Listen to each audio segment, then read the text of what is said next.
Hello everyone, Assalamu alaikum. This is Najim and welcome to my YouTube channel and Facebook page. আশা করি আপনারা সকলেই ভালো আছেন। আজকে আপনাদের মাঝে একটি নতুন ভিডিও নিয়ে হাজির হলাম।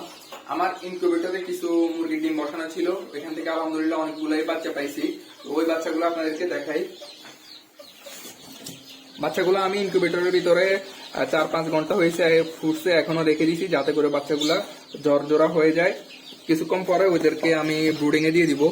এখন দেখতে পারতেছি যে এখান থেকে দুইটা বাচ্চা প্যারালাইজ হয়ে গেছে, এই যে দেখতে পারতেছেন কিনা। একটা বাচ্চা ঠিক মতো দাঁড়াইতে পারতেছে না, ওর পা গুলো ছড়াই যাইতেছে। সেম এই সমস্যা আরেকটা বাচ্চারও হয়েছে। তো এইটাকে প্যারালাইজ বলে। এটা হয়ে থাকে আপনার প্যারেন্টস যে মুরগিগুলো আছে ওইগুলোর ভিটামিন ক্যালসিয়ামের অভাব থাকলে এই সমস্যাটা হয়ে থাকে। এরকম প্যারালাইজ মুরগির ক্ষেত্রে আমি যে টিপসটা অ্যাপ্লাই করে থাকি ওই টিপসটাই আজকে আপনাদের মাঝে শেয়ার করব, যাতে করে যদি কখনো আপনাদের মুরগি এরকম প্যারালাইজ হয়ে যায় ওই টিপসটা আপনারা অ্যাপ্লাই করতে পারেন। আশা করা যায় যে ভালো একটা রেজাল্ট পাবেন।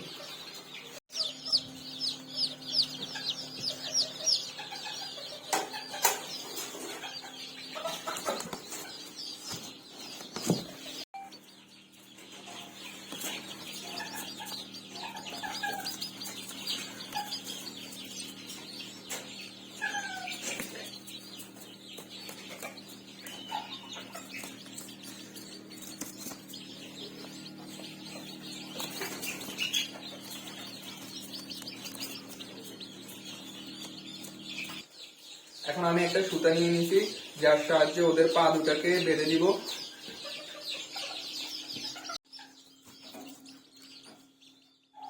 সুতাটা এমন ভাবে বাঁধতে হবে যাতে করে ওদের রক্ত চলাচল বন্ধ হয়ে না যায় অথবা পায়ে ব্যথা অনুভব না করে।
এখন আমি যে দুইটা মুরগির পায়ে সুতা পরে দিয়েছিলাম ওই বাচ্চাগুলো যদি আপনাদেরকে দেখাই, বাচ্চাগুলো এখানে ব্রুডিং চলতেছে।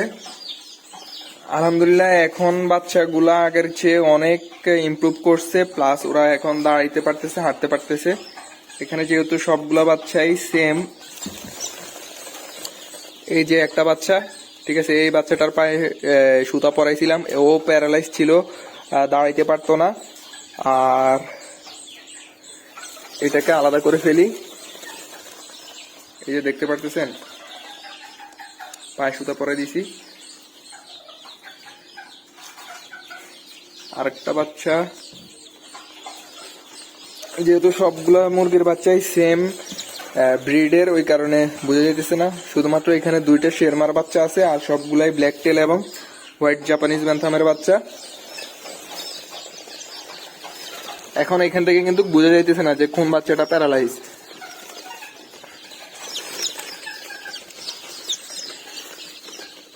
এই তো, এই যে আরেকটা বাচ্চা,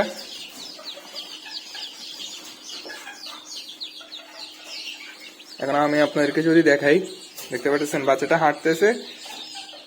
প্রথমে কিন্তু বাচ্চাটা দাঁড়াইতেই পারতো না, মাশাআল্লাহ। এভাবে যদি আমি ওদেরকে 2-3 দিন রেখে দেই এইটা। আশা করা যায় যে 100% সুস্থ হয়ে যাবে।